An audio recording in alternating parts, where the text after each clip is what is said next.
hinterland education development, technical and vocational training, literacy enhancement.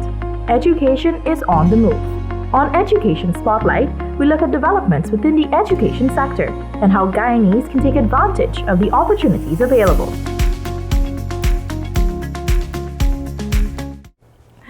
Hello and welcome to Education Spotlight. I'm Anara Khan, and with me in studio today is Mrs. Martina Johnson, hair enthusiast, woman, mother, and someone who has experienced hair discrimination, along with Miss Sandrina Welcome Lee, the Brigham Secondary School headmistress.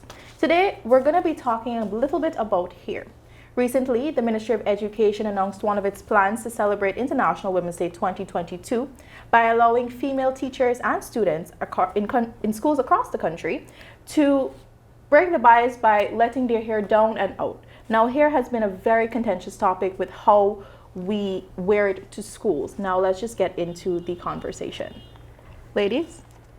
Good morning. I'm Martina Johnson, and I think it's a good thing to have for International Women's Day so we could start the conversation on the issue of hair and breaking the bias. And in my view, having experienced the hair bias, I would think that it's a good move to break away from it, not just for one day, but permanently. And of course, there would be parameters set for how we engage in school in terms of hairstyles, but this is where we start the conversation. Yeah, exactly. We're starting the conversation now. I know on social media, since we've made the announcement, a lot of persons have been saying, oh, we don't need just one day. This is nonsense. We need more days. This is something that should have been done a long time ago. This is not a conversation that we should be having. But I think part of the idea is to start the conversation because a lot of people are still of the opinion that a girl's hair should look a certain way in school, regardless of if it's 2A or 4C. What do you think, Miss Lee? Well, I personally welcomed the memo and shared it immediately to my students and parent group and told my students that I will be happy to see them on Tuesday with their hair, their natural hair, and sporting their particular type of style. I myself will be letting down my hair on Tuesday. And it is something that I think it's the start to something that will eventually end up being a good for many students in the schools. The discussions on the internet are of varying quality, varying perspectives, and I know the school system and teachers are taking a lot of beating on the internet. But I believe we need to be honest with ourselves as individuals. Not all schools go to the extreme as it relates to hairstyles. Not all schools demand certain types of behavior.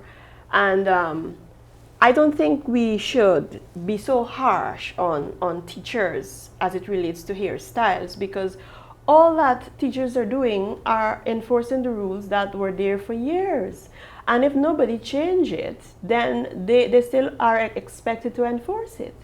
And so I believe that this discussion is the start to something that will result in a change, which is a much needed change, especially for students of Afro-Guyanese descent, right? Because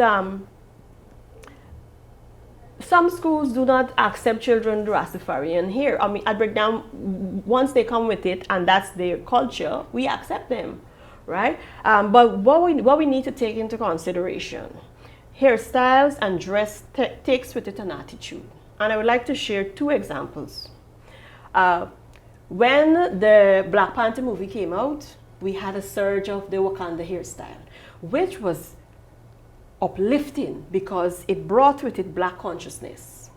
Then we had the Peaky Blinders hairstyle. I don't know if you guys are familiar with it, right? The Peaky Blinder hairstyle with the back all shaved out and here this part is hanging, and that came about mostly with the students with the straight hair. Peaky Blinders hairstyle brings with it a particular type of attitude also. Because if you know the show, if you've seen the series, it's a lot of drugs, it's a lot of cursing, murder, all sorts of violence. Of course, there's a social consciousness behind it if you watch the entire show, because it's a rebellion against those in power. The poor are rebelling against those in power, right? So in the school system, you have to be in the school system to actually understand what teachers are experiencing. In the school system, when we have the work on the hairstyle, we don't want to actually eradicate it, because it brings this black consciousness that we want our children to have, to be proud of themselves and their culture. But when you come with something like the Peaky Blinders hairstyle, where you have our children using drugs or feeling that it's cool to use drugs and all that, you want to eradicate that. So where do we strike the balance? Mm-hmm. Where do we strike the balance? And I think that is where we need to point our discussion. So it's not just about removing the rules completely, but it's about striking a balance where people can feel comfortable being themselves, wearing their natural hair, without having that indisciplined type of behavior going with the hairstyle that the school will be forced to deal with. Mm-hmm. Now, I know, Martina, you had mentioned to me earlier when we were having a discussion that you too experienced hair discrimination. Can you tell us a little bit about that? Well, I have Afro curly 4C hair, and so during my school years, I had long hair, and if I put it in a ponytail, of course it doesn't hang like someone with relaxed hair or straight, naturally straight hair. So sometimes I'd have an Afro puff, and you'd have teachers who would come and sit me down and braid that Afro puff without my consent or without my parents' consent. My hair was not in my face. And this happened a lot in primary school. In terms of experiencing hair bias in secondary school, I like to cornrow the front of my hair. And most people know what cornrows are. You like plait it straight back, flat on your head. And that was an issue too, because sometimes, depending on the style of the cornrow, the teachers would say that that is not appropriate for school. At that time, the zigzag, like the letter Z, cornrow style was quite prevalent. I think it was made popular by Allen Iverson in basketball. But, you know, that was my way of protecting my hair. And the whole debate about surrounding hair and the styles that are prohibited tends to affect one group more than another. That's and true. Primarily the Afro group. Yeah. Mm-hmm. Because our hair texture requires a different sort of treatment for protection. Because of the kinks and coils that we have, our hair is more susceptible to breakage. So combing it every single day and brushing it down, it's a challenge. Time consuming also. It's expensive too if you have to use all that gel to keep it in place. And sometimes it's altered and it's unhealthy, yes. Mm-hmm. So I know with the ministry's decision to give this day to start the conversation, let's talk about what hair means to an individual girl. Let's talk about how it fits into how she sees herself, her identity. For me, I see it as something that expresses my confidence in who I am and how I was created. It expresses how I feel for the day too, because sometimes I might comb my hair in a style that reflects how I'm feeling at the moment, how I'm feeling this week, or how I'm feeling about going into an event. For example, today I was going to wear my Cleopatra crown, as I mentioned before. And it's all about how you feel in that moment. It's cultural identity too. I sport dreadlocks right now. And it is not because of religion or culture for me, but for some people it is. And I am approached differently too in society now that I'm wearing dreadlocks, as opposed to when I had Afro or when I had short hair or when I had relaxed hair.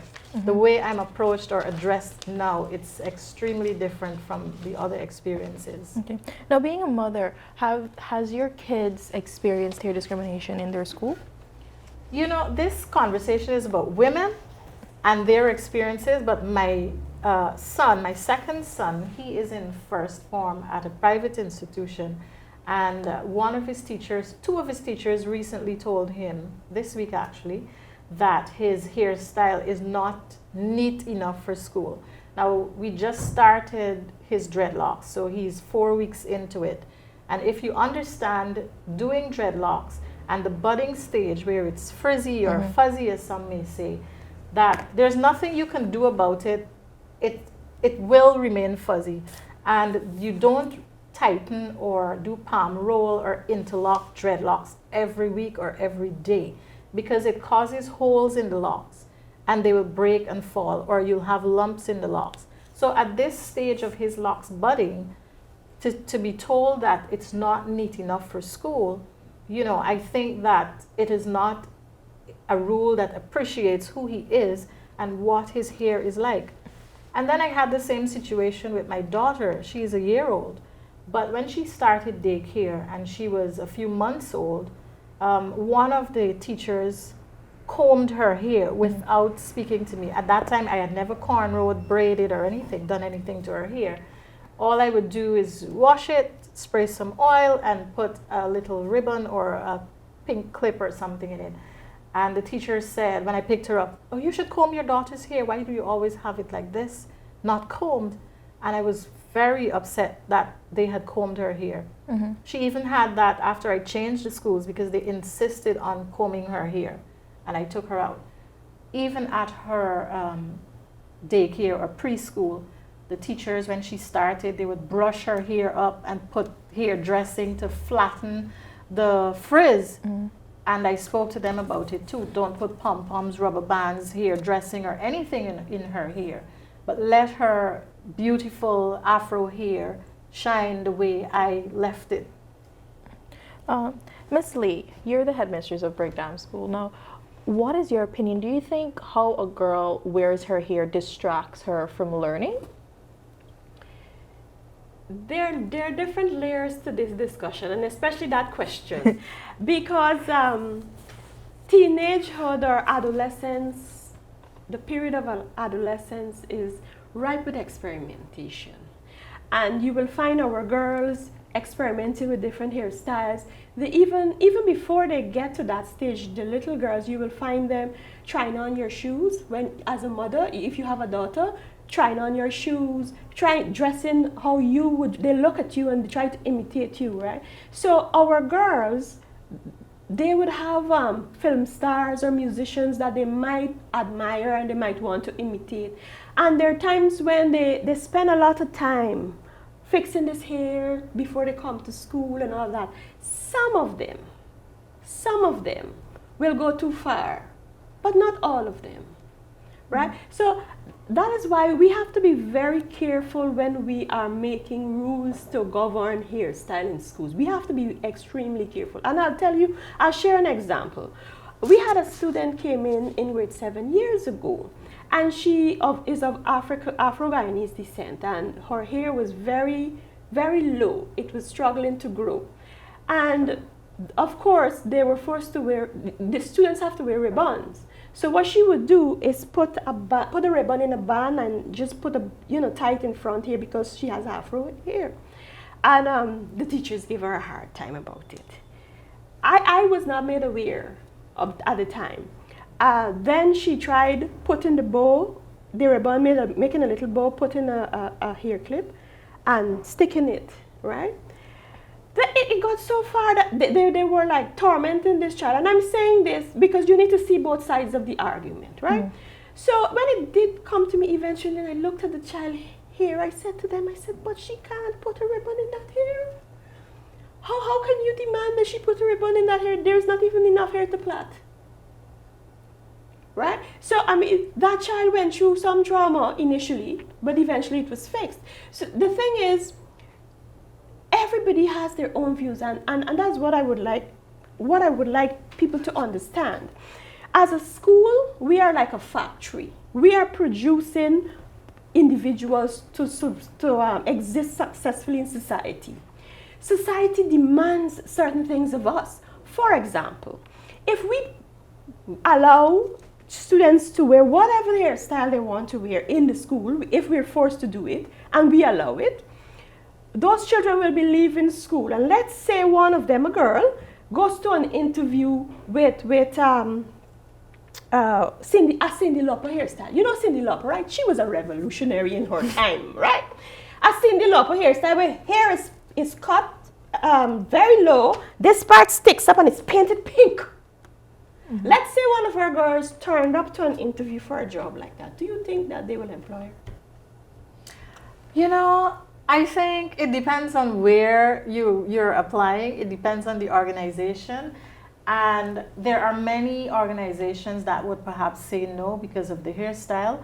But for too long, our society has judged girls and women based on their hair. And I think that these rules are disproportionately applied because based on race more than it is on whether you're following a celebrity or not. Mm-hmm. Because the rules very often affect children with the 4C hair because it targets afros, braids, mm-hmm. twists, and locks. Mm-hmm. And so I think while that is a very valid thing to look at the same time we have to look at how these rules have been applied or set enforced mm-hmm. over the years and who it affects. I think that even the memo from the ministry, mm-hmm. it did say that you are not allowed for this free up your hair day or end the hair bias day. It says you're not allowed to do anything that is permanent mm-hmm. or semi-permanent. But let us look at semi-permanent and permanent, what those words mean. Isn't relaxer permanent? Aren't many of our students coming to school with relaxed hair? Mm-hmm.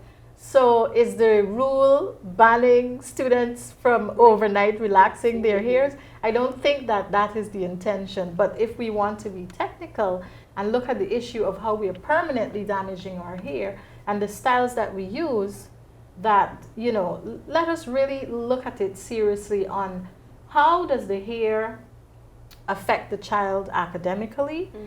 and then also if it's a distraction too, mm-hmm. because you may have someone coming with a lot of beads in their hair and yes. they're shaking their hair in class it's a distraction. I think what needs to happen is that the conversation definitely needs to happen and there needs to be guidelines. Yes. I mean, there shouldn't be stringent rules saying that, oh, your hair needs to be slicked back or so many inches or so many inches or you need to have so many cornrows or you know like you can't have more than that. I mean, you should have guidelines. I mean, you shouldn't come to school with like bright purple or pinks and you know, stuff that's distracting, but you also, I for one wouldn't like someone to there must be some flexibility. Yes. Now we grew up hearing, oh, your hair must be neat and tidy, and we've always associated neat and tidy with your hair being slicked back and mm-hmm. you know, mm-hmm. down and there's no frizz. But we have from 2A to 4C, and 4C is very kinky, is very curly, and that can't be slicked back. No. So the conversation needs to also include, like, it needs to redefine what neat and tidy is, because you can have an afro and it can still be neat and tidy without it being slicked back. The rules must never infringe on students developing a positive self-image, and that's what we have to keep in mind. Mm-hmm. What we need to do also, society needs to change. Perceptions need to change, people's perception, and the stereotypical behavior and way of thinking when mm-hmm. you look at an individual, that needs to change. Mm-hmm. But the thing is, which needs to change first? Does it need to change in the school first or in society first? Because remember, we are producing these children to exist successfully in society, right? So those persons need to come on board. Maybe somebody in a position of great authority needs to do something like what Mrs. Granger did with the armless thing, mm-hmm. right? So armless, she started a revolution with mm-hmm. the armless, because before you couldn't come into any office with your arms out, but she started a revolution. So maybe somebody in a position of great authority needs to start a revolution so that persons would understand that a person's intelligence is not dependent on how they look. Mm-hmm. It's not dependent on how they look. Some persons never open that book before to find out what is inside. They judge it from the cover. Mm-hmm. And Afro Guyanese have that against them. They are, and we have to be realistic, they are expected to always be perfect in everything to get ahead or to get by. Mm-hmm. If you see an Afro Guyanese child with his hair, you know, now it isn't combed, right? It's just wild. and he's walking down the road, people would think he's a drug dealer, or he's an addict, or he's a thief. You understand what I'm saying to you? So perceptions, our perception of people need to change. We need to become more modernized in our thinking. And to do that, we need to start having hard conversations and being very honest with ourselves and how we see ourselves and each other. So what's your take, Martina, on the neat and tidy debate? Because I've heard people say, oh, if they take out this thing with the rules about the hair, people are going to be unkempt and on not neat and not tidy. But like I said, you can have your kinky curly hair and still be neat and tidy. Yes, I think if we just to throw the words in the rule book and say neat and tidy, it's very subjective. It's depending on the interpretation of the person who is seeking to enforce the rule, in this case, the teacher. Yes. Depending on the type of hair you have and your knowledge about hair care and texture, your impression or your understanding of neat and tidy would differ from someone like me. My journey with hair has been extensive. I've tried color, cut, straight, everything. And I've also studied hair care. And so my perception of neat and tidy would be different from someone else's perception. So I think that the neat and tidy cannot just be left undefined. We must also set parameters for outrageous hairstyles that are distracting in the classroom. Who defines that? I think that can be determined in consultations with the ministry, the Guyana Teachers Union, and various groups as well. You have groups with that represent individuals with dreadlocks, afros. I think that all groups should be part of it, regardless of your hair type, and perhaps even the church.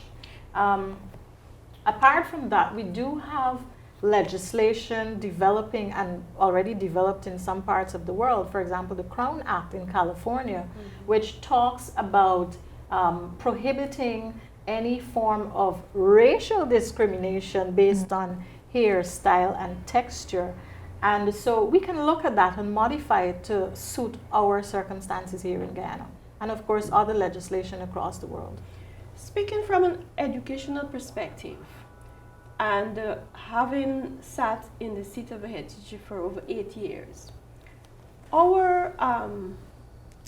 there are rules in the system currently that were established to help us in executing our duties as it relates to having children, molding children, because that's what we do, right? And what I have experienced, because I've been teaching since I was 15 years old, and over the years, most ministry officials have left it up to the school and the school's PTA to set the rules to govern the school. And I think that it should remain right there. The school and the school's PTA, they need to set the rules, because the PTA represents the student body and the teachers represent, themselves. And if we can come to an agreement and say, okay, these will be our rules that will govern the students coming to our school, it should be left that way.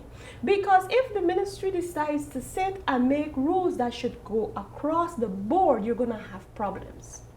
You're going to have, because every school is different. Every school has its own ethos, right? So I believe the conversation should be at the level of the school and the PTA. The rules should be there. Ministry, of course, has oversight. And this is where they come in, the welfare come in very handy, because if a parent is contesting a rule that the school has, and they've gone to the ministry, the welfare comes in, we can have another discussion, right? Also, if this parent is not okay with this particular rule that this school has agreed upon, majority, because of course it will be the majority agreeing, you will have some who will disagree, then the parent will have the freedom of taking the child to a school that is in keeping with the rules that they are comfortable with.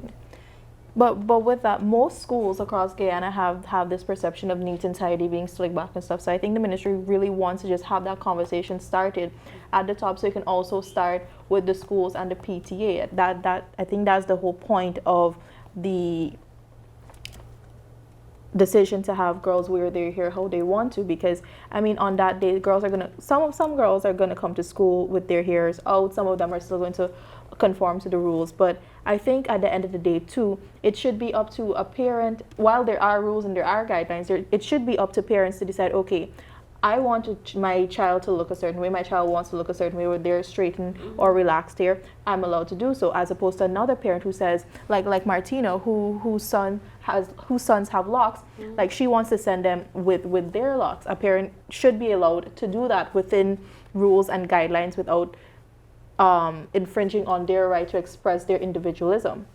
But there is something catering for that currently, because the parent can write the school to say, well, we have decided to grow our son's hair, and that, at least at our school, that's accepted. Because of religious purposes, this is how our child is supposed to dress. It's accepted. So it's there, right? It's just that some people are not flexible enough. I just want to add something here on that. The history of African hair. The bias against our hair is rooted in systemic racism. It started decades ago, centuries ago, with slavery. And the Africans braided their hair and stuffed rice in it in preparation for long journeys, so they'd have something to eat along the journey. Additionally, the hairstyle also for tribal women, their hair was done in specific styles to represent their tribes. And those were done away with to rob us or remove our cultural identity. And then our hair was always criticized as being nappy or hard, and the other N word, this type of hair.